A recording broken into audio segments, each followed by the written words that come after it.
Hey guys, it's Sterling here with day 15 of the Abs for August challenge.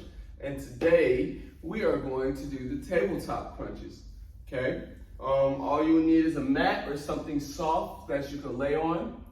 And let's get into it. So, we're going to start by laying flat. And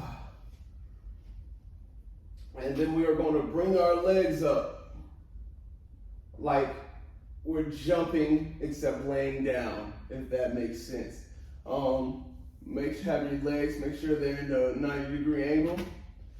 Bring our hands to our head. Okay? And we're just gonna do a regular crunch. Okay? Now, you can do about 10, 15. 1.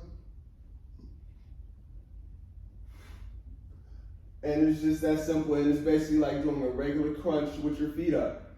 And you can do about 1 to 3 rounds, whichever your comfortability is, and it's just that simple. Yeah, thanks for joining.